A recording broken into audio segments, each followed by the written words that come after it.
Hi, it's Mr. Seymour, and this week we are looking at the election process. Particularly, we're looking at the election process at the federal level with regard to how we select, for instance, the President of the United States. We're going to spend a lot of time looking at the election process from the perspective of the candidate, from the perspective of the voter, and from the perspective of the party. All right, so I'm going to go on ahead and get started with this week's lecture. And also I have put another video up for you that talks about the topic for our discussion forum, which is the Electoral College. All right, we will, especially since in about 2-3 weeks, we're going to have our midterm federal election. I think this is a really good time for us to talk about the election process. All right, guys, have a good week and good luck on going through the videos and the materials for this week. So the topic again is elections. We need to look at the election process from the perspective of the candidate, the party, and the voter. Of course, this is the last presidential election between Romney and Obama. And Obama won that election. But the question is, how does someone win a presidential election, and at what point does that process start? We're going to look at all of that. Remember, American national elections are all about conflict and compromise, as is everything else that your authors talk about in the textbook. Their theme has been to look at conflict and compromise. The conflict part is pretty obvious. Here's Barack Obama, Mitt Romney. They're having very serious policy differences on a range of issues. Partisan control, which would mean political party control, of the House, of the Senate, materially affects the quality and the type of legislation that emerges from those chambers. And of course, we tend to focus on the horse race that we call a presidential election, but all elections are very, very important. The conflict reflects fundamental divisions or divides among voters over what they want their government to do. But elections involve compromise as well. Within parties over who will be the candidate, even among former foes who once an election has ended are going to become friends, at least outwardly.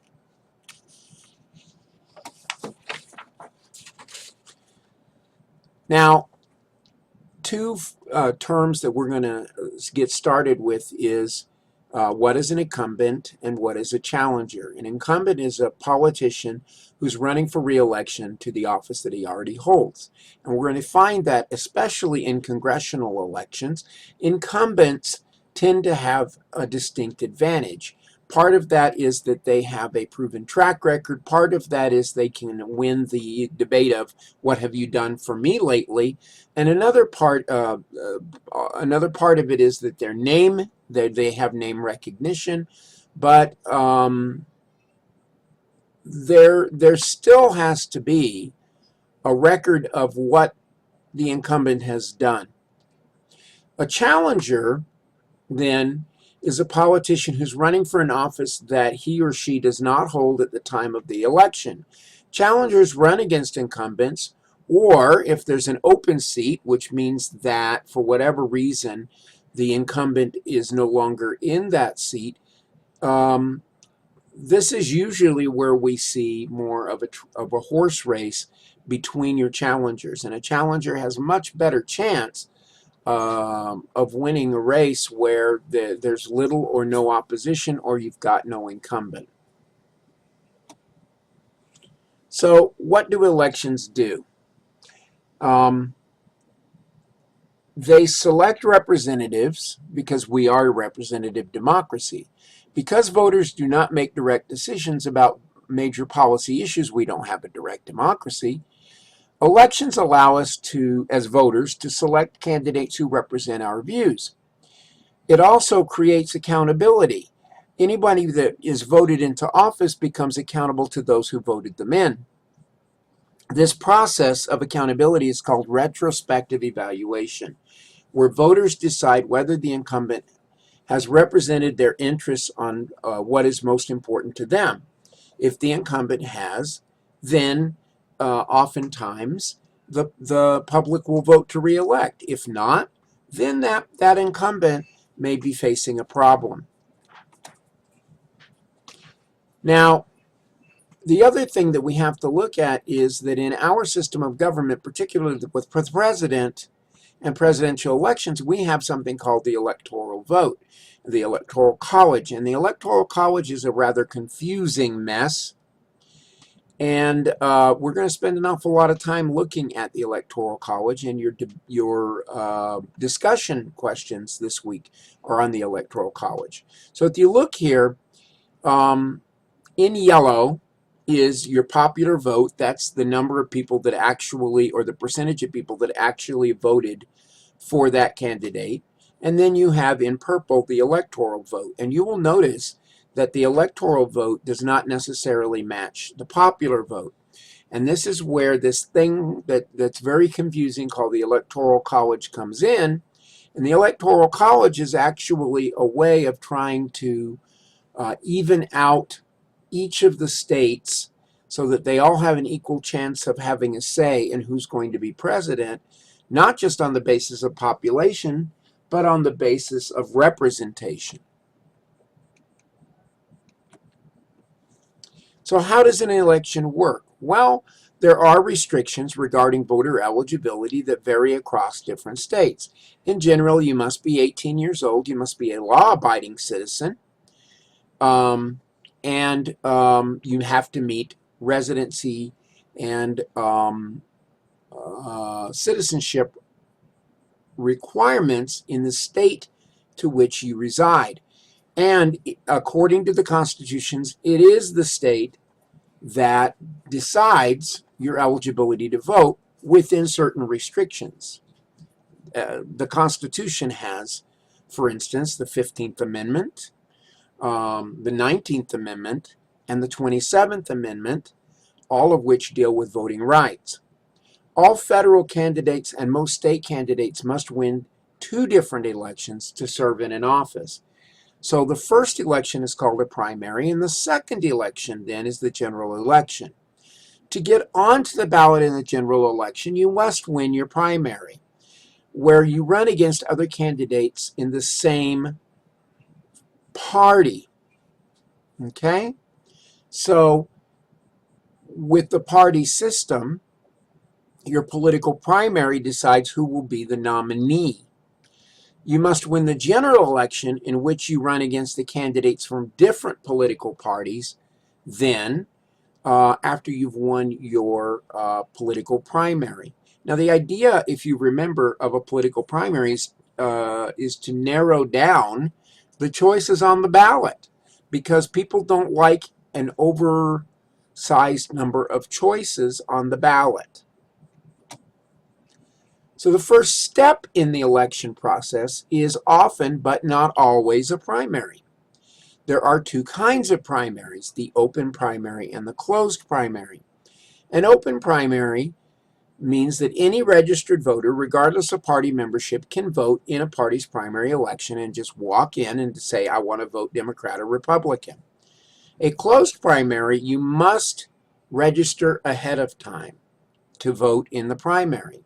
Now, some states have what are called blanket primaries, and that means that you walk in to the primary on the day of the election, and you're given all of the candidates, and you choose on your own one out of the list for each office.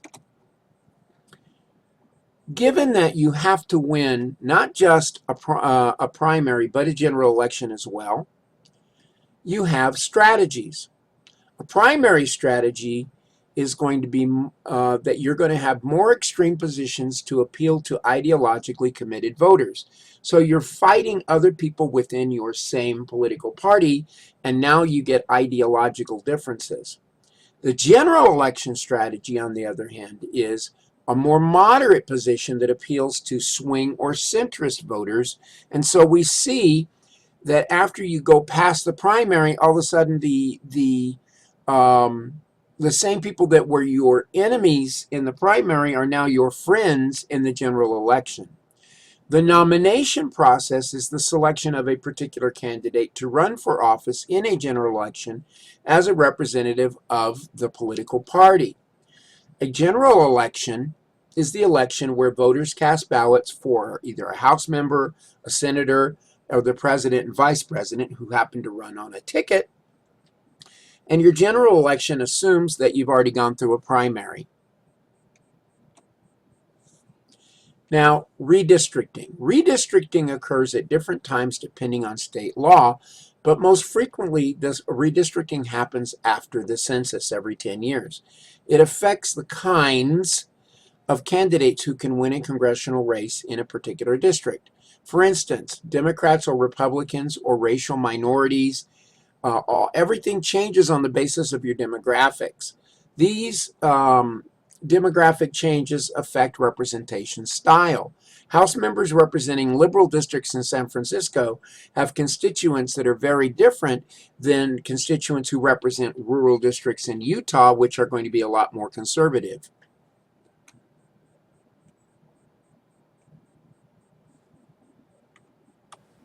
So redistricting is a very important concept, especially when it comes to elections, because it changes how political candidates market themselves, and also how the electors within, or the voting public within a community are going to react. Now, gerrymandering is a practice that is designed to attempt to establish an advantage for a particular political party or group by manipulating the district boundaries in order to create advantaged districts. And oftentimes, gerrymandering, which we're going to look at a picture of in just a minute, has negative connotations. The reason that it often does is because the apportionments that happen, or the changes in the demographics that happen in a gerrymander, give one party disproportionate power over another. It's also used to achieve electoral results for a particular candidate or party, and also to hinder demographic groups, such as political groups, ethnic groups, racial groups, linguistic groups, religious groups, or class groups. And when you have a majority of voters that are, for instance, upper middle class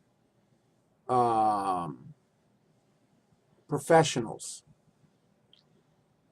where you're taking a lot of the lower class citizens out of the picture and moving them into another district, what happens is that you can often disenfranchise smaller groups of minorities within a political district.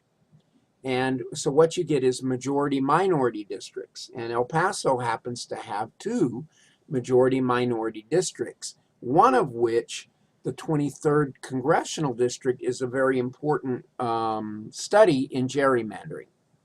Now, this is the original cartoon of gerrymandering that was done back in Ohio, back in the 1840s. And the idea here was that you moved the lines around to a point where it gave an advantage to the candidate. This is Texas. And if you look at the little pink area right over here in the corner, this is the 16th Congressional District of El Paso. This is the 23rd Congressional District, which goes all the way up to the boundaries of El Paso from San Antonio. And it goes all the way along the border. This is what is called a majority-minority district, because it's been gerrymandered into existence in order to allow for other districts like up here in Midland and Odessa, up here near Lubbock, Amarillo. It gives them more of an advantage because these are more rural and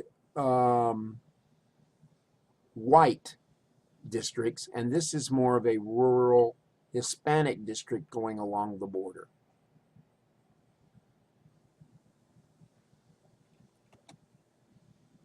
So constituencies. Constituencies are the people who choose the representatives.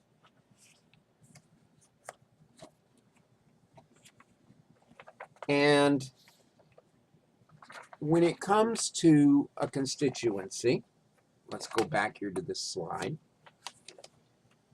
When it comes to a constituency, what we need to understand is that the people that live in a community are selecting people that they hope will represent them. That's what the whole idea of constituencies is about. So Americans will vote in a lot of different kinds of places.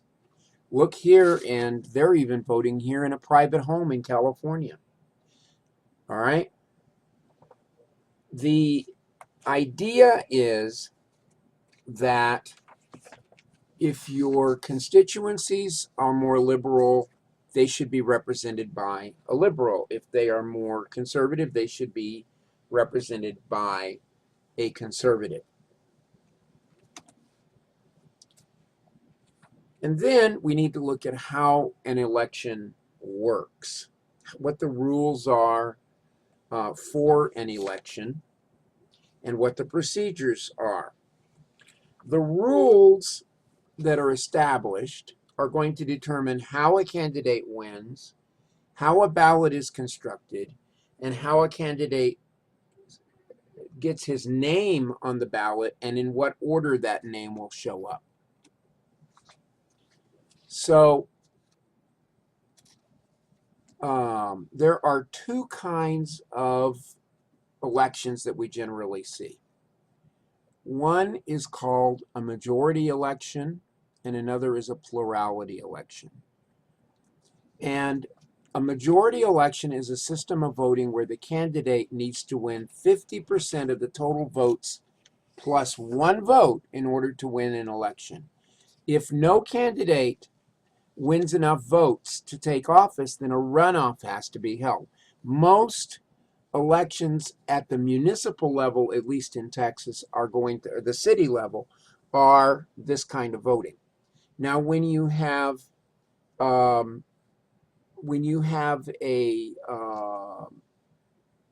primary election, it's usually a majority election. You have to win 50% of the votes plus one vote, or you go into a runoff. Now, a plurality system is a voting system where the candidate has to receive, whichever candidate receives the most votes wins, regardless of whether or not the candidate got more than 50%. And this is in most cases, these are your federal elections.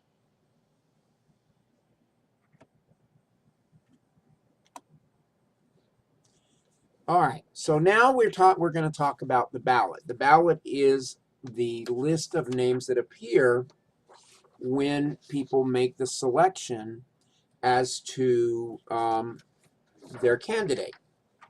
So the style of ballot, the mechanism of counting the ballots, the way that the voter interacts with the ballots are all very important because they've made a difference in the past.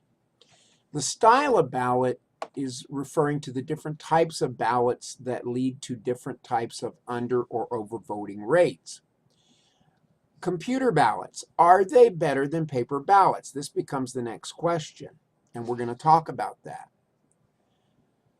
We have seen a tremendous number of adoptions of computer voting machines, but there have also been some serious questions about the validity of using voting machines.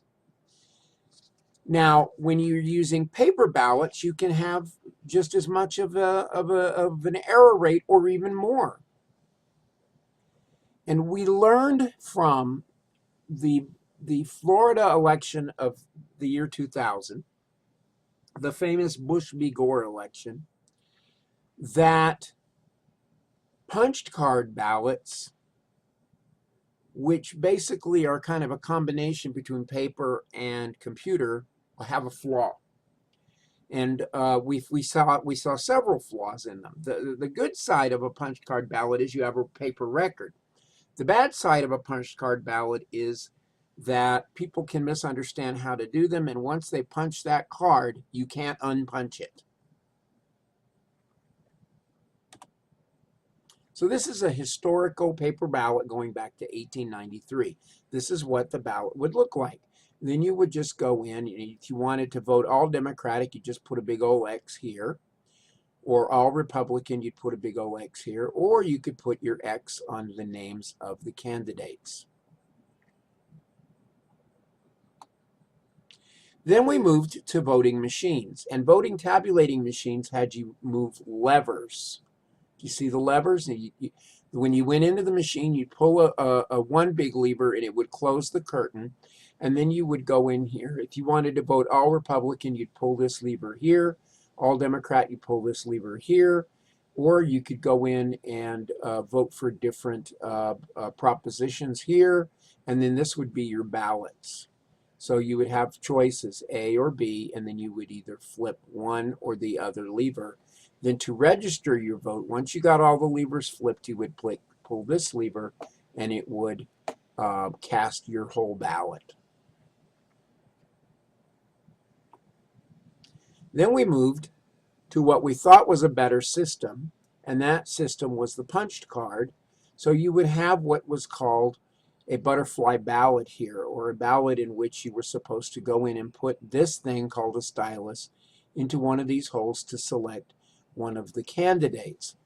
And then when you push, you had to take that stylus, which is just basically a needle, and push it through the card. And you had to push it hard enough that it would cause the little piece of paper underneath it to go to fold, and that's called a chad. So you would put the card here, and then you would select here. But this is where we ran into some problems during the election of 2000. So we ran into some balloting errors.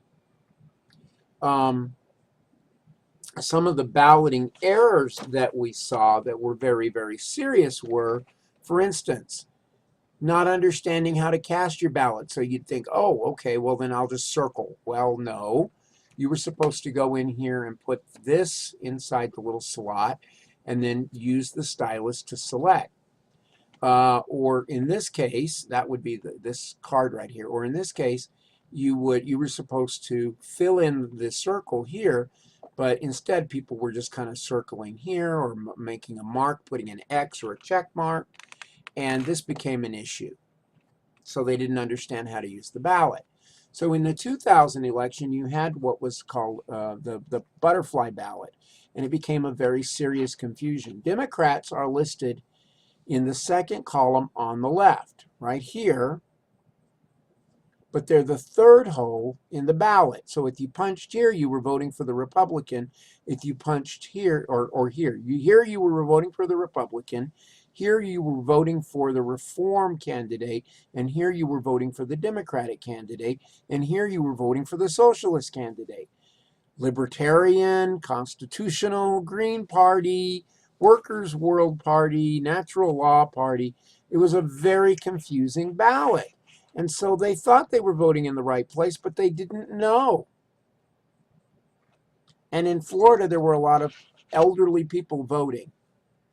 So then we moved to electronic voting machines, which basically have no paper record. The only thing they have is a card that you insert into the machine, and then you, which was basically just a chip, and then you would push your finger, touch it onto a name on the ballot. So the question became, does electronic voting solve the problem of 2000, or does it create more problems? Here's a Denver Post cartoon in 2007. What are the odds my vote will count? And here is the voting machine. It's basically a slot machine. So were you really playing roulette or slot machine with the voting? How does the election work in the United States in the American system? Parties provide placement on a ballot, direct mail to lists of targeted voters. They provide banks of phones and activation methods to the voter, and they provide money for the candidate. So the parties are very important in this process. One of the primary purposes for the nomination process of a president is the convention, and it's to showcase a party's nominee before the national audience. So this is Barack Obama and Joe Biden, who are appearing after they were nominated in 2012. The process of getting a nomination means you have to go through two sets of, it's really two sets of separate election processes. One is the primaries, and the other would be going to the national convention and then going to the general election. So the primary election is the race before the race. And a lot of the states have gotten into the issue of wanting to front load. Front loading means that you want your primary to go first. You want it to go early. So you have Super Tuesdays in March of the primary year, the election year. So if your election is November of 2016, for instance, your primaries are in the spring of that year, anywhere from February and March all the way up to May. Regional primaries also take place where you have all kinds of primaries happening on the same day. The national convention is where your candidate is formally selected, your vice presidential candidate is introduced, and the party platform is introduced as well. So a primary is part of running for their own primaries. Each party has their own rules in the race for their delegates. The Democrats have proportional delegates. The popular vote in 2008 was essentially a tie between between Clinton and Obama. It was essentially a tie between Hillary Clinton and Barack Obama. The delegates gave Obama the clear advantage, and superdelegates came in. Superdelegates are basically voters who are free to choose anyone they want to because they're not tied to the candidate. Because they're not selected by the voters who participated in the primary. What they are, the superdelegates are the party leadership. Now, the Republican Party has a winner-take-all system in most states. So McCain won 47% of the vote and 72% of the delegates. The national conventions will occur later in the summer, and they kick off the general election, regardless of how you select your delegates. Now, so that's the first part to the race. The second part is the general election. And this is where the presidential votes are counted. And when you vote for president, you're not actually voting for president. You're voting in your state for who will get the electors. It's a winner-take-all system in all but two states. Electors are awarded based on a state's number of House and Senate members. Nebraska and Maine are very unique in dividing their electoral votes, so they do not have a winner-take-all system. From the perspective of maximizing their influence, this is not a very smart move under the system that we have right now, because the candidates generally don't pay as much attention. They pay attention to the states that have the largest number of electors. So swing states become crucial. And then you have the problem of faithless electors. Most electors in most states have to take an oath to vote, to be faithful to the party that selected them to be an elector. So that means they're going to vote for whichever candidate generally within their party won the most votes. However, what happens is that sometimes you have electors that want to buck the system, and they are called faithless electors. So most campaigns today run on the electoral system, and they ignore you and I, and they focus instead on the states that tend to have the most sway. Okay? They tend to focus on the states that have the most sway. Most office holders are always campaigning. They travel around their states or districts. They talk with constituents. They explain their actions in office, all in the hopes of winning and keeping support for the next election. So this is a Republican representative, Sam Graves, who's meeting his constituents during a parade in a small town in Missouri. Now, potential challengers have to consider whether or not they want to run. And one of the things they're going to think about is the seat open? Is there an incumbent who's retiring or leaving? Or is the seat vulnerable? Is this district one in which the incumbent is not performing to the level that the people want, and there is a possibility that there will be a change? Now, the other question is, are national tides moving in one direction or another? And what financial decisions are being made?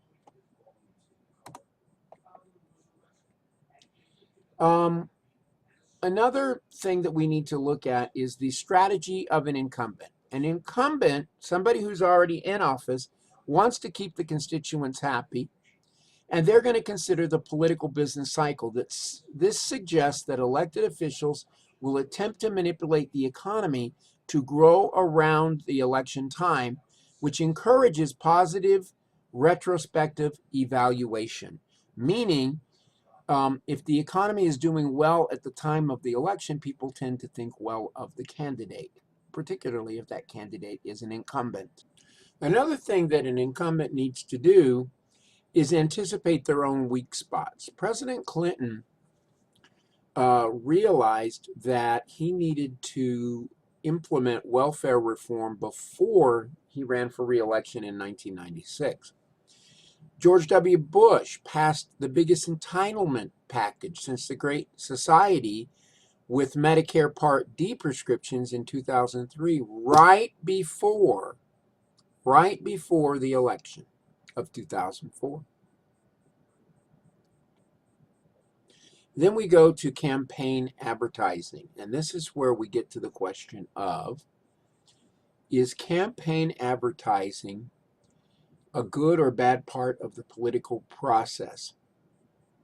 And particularly the amount of money that's being spent on campaign ads and accompanying ads that are coming out of super PAC groups, which of course cannot be directly connected to the campaign.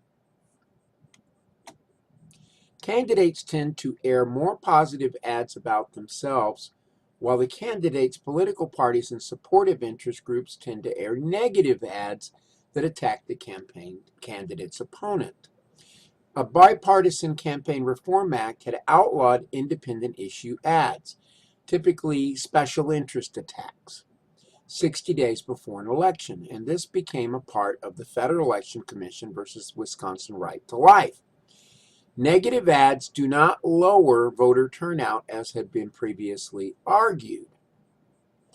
And so now there is no limit on the 60-day rule on ads before an election, so you can publish your negative ads right up to the election.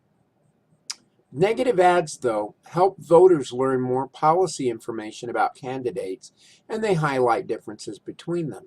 They have a greater chance of backfiring than a positive or biographic ad will. Advertisements help generate interest in campaigns. But it's a lot easier in a 30-second ad um, to degrade or attack your opponent than it is to support yourself, and that's why they tend to be often used. So let me go on ahead and run some videos here on presidential campaign advertising. We're going to go on ahead and look at some ads from presidential campaigns, and I want you to look at what has happened over the years with those ads. Ike for president, Ike for president, Ike for president, Ike for president. You like Ike, I like Ike, everybody likes Ike for president. Hang out the banner, beat the drum, we'll take Ike to Washington. We don't want John or Dean or Harry, let's do that big job right. Just get in step with the guy that's left, get in step with Ike. You like Ike, I like Ike, everybody likes Ike for president. Hang out the banner, beat the drum, take Ike to Washington. We got to get where we are going, travel day and night for president. Let Adelaide go the other way, we'll all go with Ike. You like Ike, I like Ike, everybody likes Ike for president. Hang out the banner, beat the drum, we'll take Ike to Washington, we'll take Ike to Washington.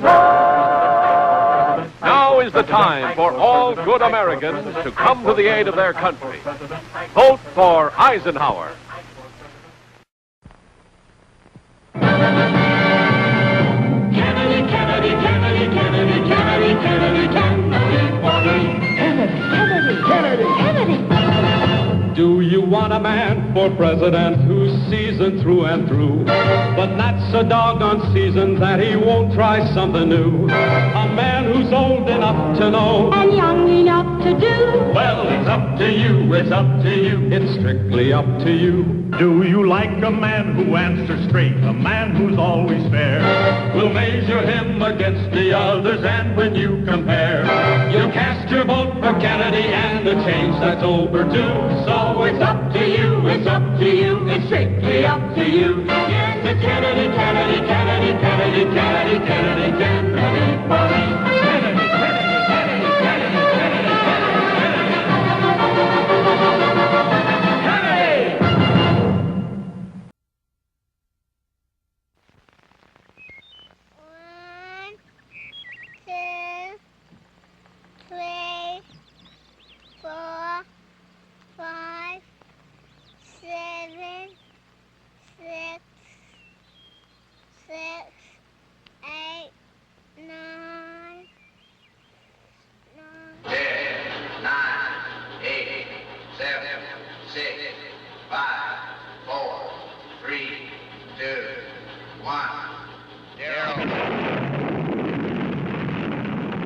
These are the stakes. To make a world in which all of God's children can live, or to go into the dark. We must either love each other, or we must die. Vote for President Johnson on November 3rd. The stakes are too high for you to stay home.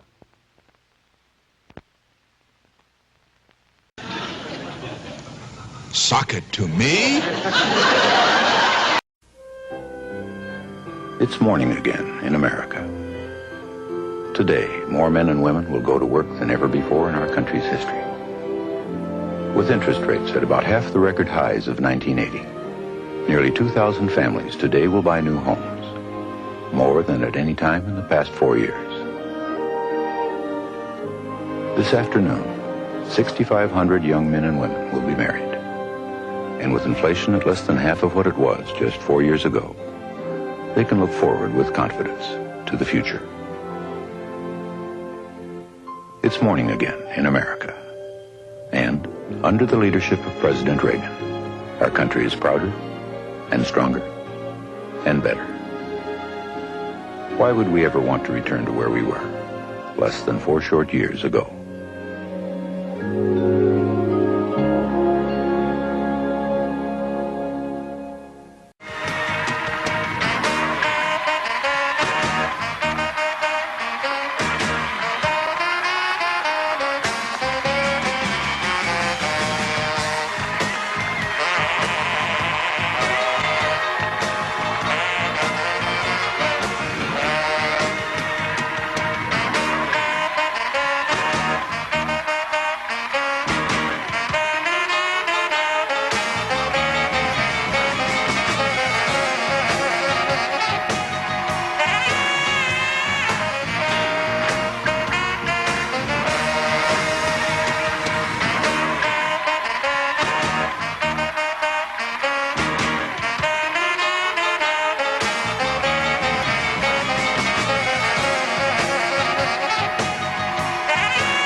and the buses.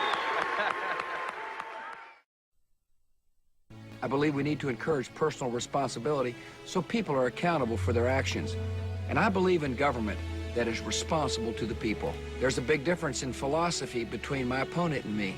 You trust government, I trust you. I trust you to invest some of your own Social Security money for higher returns. I trust local people to run their own schools. I trust you with some of the budget surplus. We should help people live their lives, but not run them. I'm asking for your vote. These 4 years have brought moments I could not foresee and will not forget. I've learned firsthand that ordering Americans into battle is the hardest decision, even when it is right. I have returned the salute of wounded soldiers who say they were just doing their job. I've held the children of the fallen who are told their dad or mom is a hero, but would rather just have their mom or dad. I've met with the parents and wives and husbands who have received a folded flag. And in those military families, I have seen the character of a great nation. Because of your service and sacrifice, we are defeating the terrorists where they live and plan, and you're making America safer. I will never relent in defending America, whatever it takes. I'm George W. Bush, and I approve this message. If you have any question about what John Kerry's made of, just spend 3 minutes with the men who served with him 30 years. I served with John Kerry. I served with John Kerry. John Kerry has not been honest about what happened in Vietnam. He is lying about his record. I know John Kerry is lying about his first Purple Heart because I treated him for that injury. John Kerry lied to get his Bronze Star. I know. I was there. I saw what happened.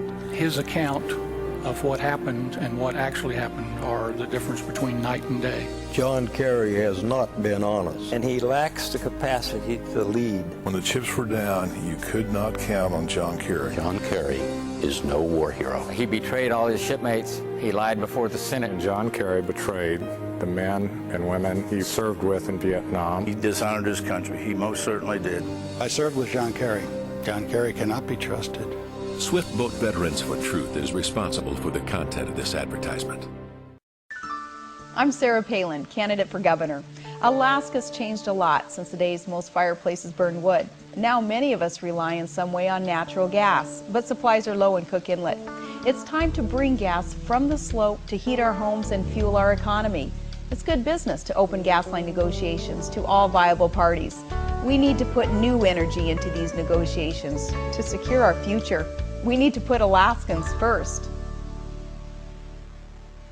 It's 3 a.m. and your children are safe and asleep. But there's a phone in the White House and it's ringing. Something's happening in the world. Your vote will decide who answers that call. Whether it's someone who already knows the world's leaders, knows the military, someone tested and ready to lead in a dangerous world. It's 3 a.m. and your children are safe and asleep. Who do you want answering the phone? I'm Hillary Clinton, and I approve this message. It shall be known that in 2008 the world will be blessed. They will call him the One. A nation healed, a world repaired. We are the ones we've been waiting for.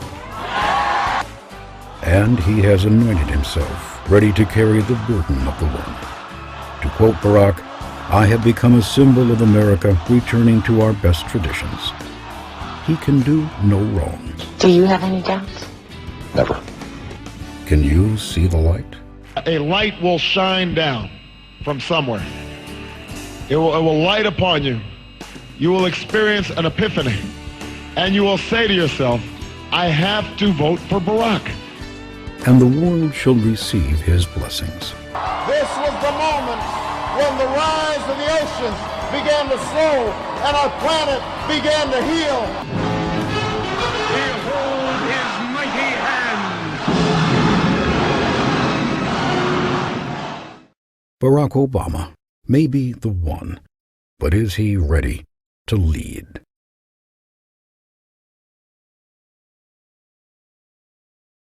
Hi, I'm Jeff. And I'm Meredith. We're trying to encourage more voters from our generation to participate in this historic election. For the first time, our generation could determine who controls the White House and America's future. All we have to do is show up and vote. If you're looking for some opportunities to get informed, here's some ideas. Email any of these free videos to your friends or family or anyone else who can help get the word out.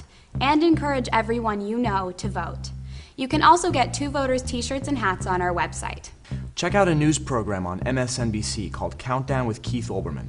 The show runs twice nightly. Check your schedule. Olbermann is witty and intelligent, and his news pieces are always thought-provoking. That's it. Just remember to register by October 3rd, then show up and vote.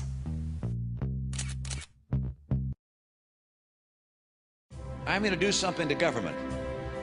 I'm going to make it simpler and smaller and smarter, getting rid of programs, turning programs back to states, and finally making government itself more efficient. I'm going to get rid of Obamacare. It is a moral imperative for America to stop spending more money than we take in. It's killing jobs, and it's keeping our kids from having the bright prospects they deserve. The experience of balancing budgets is desperately needed in Washington, and I will take it there. I'm Mitt Romney, and I approve this message. He's Rick Santorum, a loving husband, a devoted father, homeschooler, and a man of deep faith. He wrote the law that banned partial birth abortions, overhauled America's welfare system, and no one has done more to protect America from Iran's growing threat than Rick Santorum. It's no wonder Palin, Beck, and Huckabee are singing his praises. Now it's your turn to join the fight. I'm Rick Santorum, and I approve this message. What has Massachusetts given us? A liberal governor who wanted us to believe he is strong on defense. A liberal senator who wanted us to believe he was a man of the people. And a Massachusetts moderate who runs away from Ronald Reagan. Look, I was an independent during the time of Reagan-Bush. I'm not trying to return to Reagan-Bush. Romney donated to Democrats, and given the choice to vote in the Democrat or Republican primary, Romney chose the Democrats, voting for a liberal Democrat instead of President George H.W. Bush. Romney opposed the contract with America, raised taxes, and authored government-mandated health care with taxpayer-funded abortions. But now he tells us, trust me, I'm a conservative. Massachusetts moderate Mitt Romney, he'll say anything to win. Anything. And just like John Kerry, Laissez-les bon temps rouler. he speaks French too. Bonjour, je m'appelle Mitt Romney. But he's still a Massachusetts moderate, and a Massachusetts moderate cannot beat Barack Obama.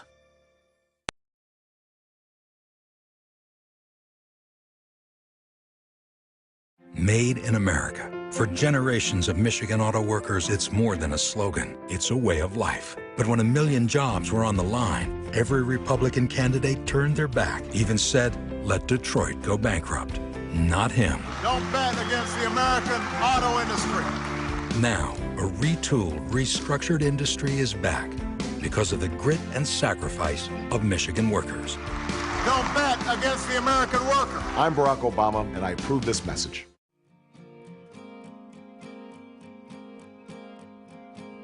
Well, it seems like the last couple of elections that we've had have been almost kind of turning point campaigns.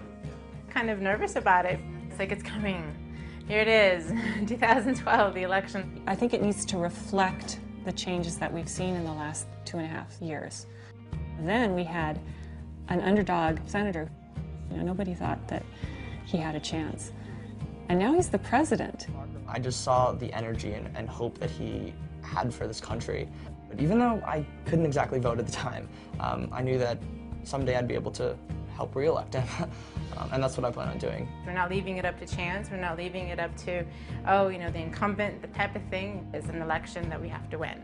And unfortunately, President Obama is one person. He cannot go, plus he got a job. You know, we're paying him to do a job, so we can't say, hey, could you just take some time off and come and get us all energized? So we better figure it out. I can't not be involved. There's just too much that is fundamentally important right now that's going on.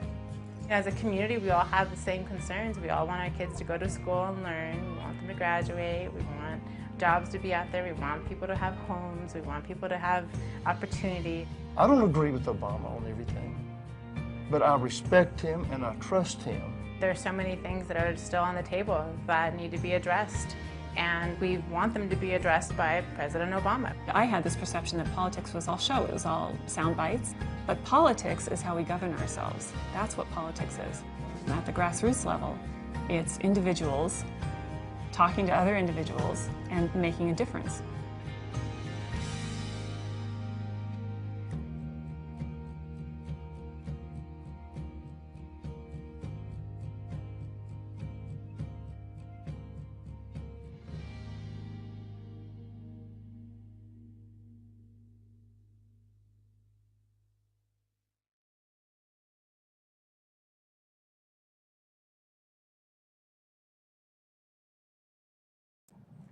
All right.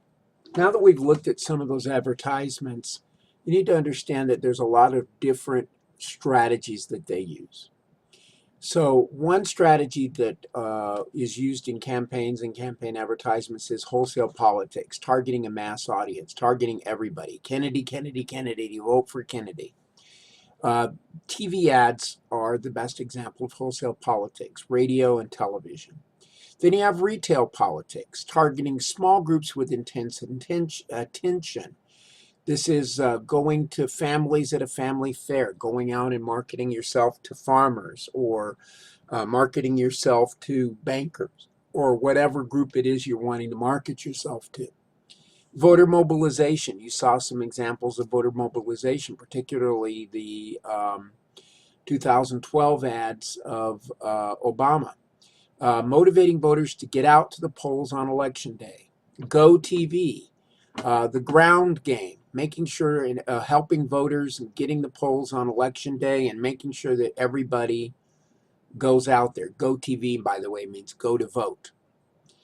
Push polling is a tactic where you call someone up and say that you're doing a survey, typically by phone, but it isn't really a survey as much as that it's designed not to measure opinion, but to influence opinion, to scare people. Opposing candidate X supports building homeless shelters in middle-class neighborhoods. How do you think? How do you feel? So you actually, without people realizing it, are mobilizing them in a negative way by using push polling. You're pushing them. Campaign platforms.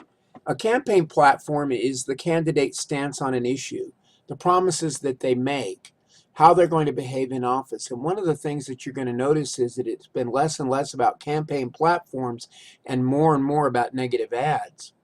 Opposition research, tracking, like there was the macaca incident. Former Senator George Allen in his failed campaign against Jim Webb. Debates, which can play a role in defining undecided voters who the candidates are. Opposition research is all about things that basically getting strategies and negative dirt on your opponent and then getting it out there. Issue taking or position taking. Candidates will frequently gravitate towards similar positions on key issues. Attack ads, otherwise known as contrast ads, by people who defend them on the basis that, although negative, they make voters aware of major issues. Have you noticed the number of increasing attack ads? The Swift boat ad that you saw, actually, that is one that was done very early on by one of the political action committees or super PACs. Because of that, they spent a lot of money on that Swift boat campaign, and it was actually in support of Kerry's opponent. Okay, use of technology. Remembering that YouTube was invented in 2005 and Facebook even later. Prior to that, there was no such thing as viral video. And the use of technology wasn't really that important in campaigning. Now, if you look, everything is about technology, viral video, social media. The Federal Election Commission is in charge of administering election laws. The Bipartisan Campaign Finance Reform Act, or BCRA, or otherwise known as McCain-Feingold legislation, outlawed what is called soft money and created stand-by-your-ad disclaimer requirements. So that's why you'll see My name is Barack Obama, and I approve this advertisement. Hard money is money that helps elect or defeat specific candidates. Soft money is money that is used for mobilization. Citizens United versus the Federal Election Commission is the case that changed campaign finance rules by removing all of the restrictions on independent efforts that are funded by corporations and unions and super PACs. Concerns about money in politics have included, first of all, is an ill-qualified person capable of buying their way into office? Do contributions buy lawmakers' votes? There is no real evidence to suggest that lawmakers' votes are bought. Interest groups give money to like-minded individuals, which makes persuasion via donations unnecessary. This is according to your textbook authors. Now, I'm sure there is, and there is, opposing research, so don't take this for granted.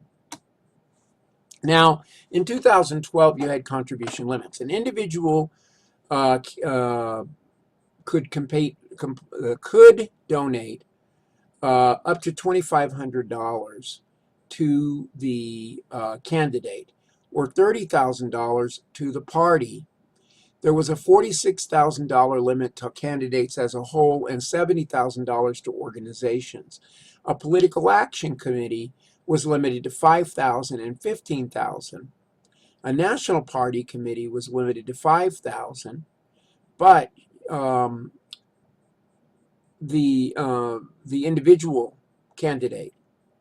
State and local party committees, $5,000 with unlimited transfers into the national party and unlimited transfers to the state party. But the thing is, after Citizens United, all this is kind of moot because the people are skirting the law anyway.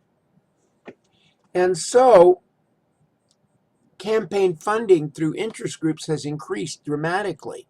If you look, it was $1,881,827,000 in 2006, $6.3 billion in 2012.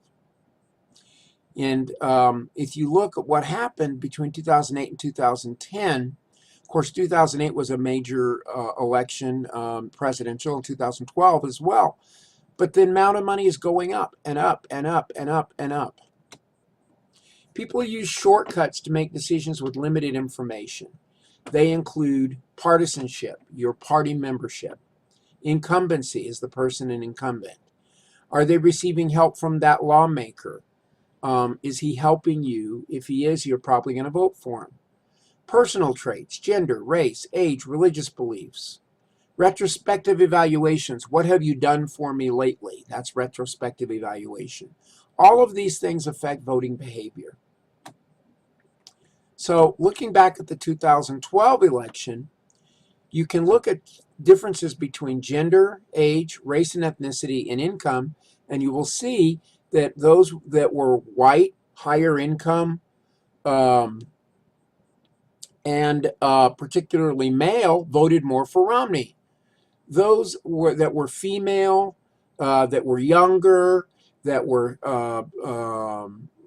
Black, Hispanic, or African American, or Black, Hispanic, or Asian, and those with lower levels of income tended to support Obama. So why do elections matter? Elections matter because the candidate from the Republican and Democratic parties stand for two different things, and they make different decisions. For instance, the federal budget will be over $1.4 trillion. That's 1,000 billions, and a billion is 1,000 million. In 2010, and states and localities collect and spend more than that. The deficit is not the only important issue. There are social issues, foreign policy issues, civil liberty issues, and other issues that are critical at local levels to different voters. Rough and tumble American politics involves sensationalism, personal attacks, even lying. They turn many Americans off from politics. But while American elections are not perfect, it's very wrong to say that they don't matter. President Obama's election has already seen the historic passage of health care, tightening of financial regulations, significant stimulus packages, landmark acts such as the Lilly Ledbetter Act, anti-discrimination measures. Whether or not you agree with President Obama as the candidate, he became the president.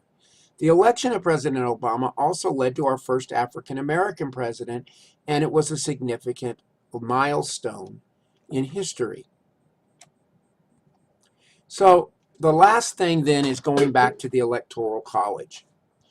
The number of electors from each state is equal to the state's number of House members, which is varied according to population, as well as the number of senators, which is 2 for each state. Each elector has 1 vote in the Electoral College. Who are these people? These are people who are nominated by their political parties and pledge allegiance to their political parties. They pledge support a certain candidate if they are elected to the college, but they don't have to support them. When you cast your vote for a presidential candidate, you are in fact voting for the slate of potential electors, whether they be Democrat or Republican, who will support their candidate. So when a candidate wins a state, most states will give all of their Electoral College votes to the candidate that wins the most votes in that state. So even if a candidate only gets 51% of the vote in the state, he gets all of the electors for the state. And that's why a lot of people have criticized the Electoral College, yet others defend the Electoral College. All right, so how does it work? There are 538 total electors divided out amongst the states by House members and senators for each state. Who are they? They're nominated by their party. They take a pledge to support a candidate. You vote for the electors. They vote for president. You do not directly vote for president. 100% of electoral votes go to the winner in a winner-take-all state. All Electoral College votes go to a winner by any margin in most states. Only 2 states do not have a winner-take-all system. So you start with your electors. You get your electoral votes per state, and that's where you and I go in and vote. Then the electoral votes go to the winner. The states get the candidates win their states, and then they go on to win the election, and that's it. So this was rather long because of some of the videos. I know that you're going to have a lot of work to do today. So I'll see you all later.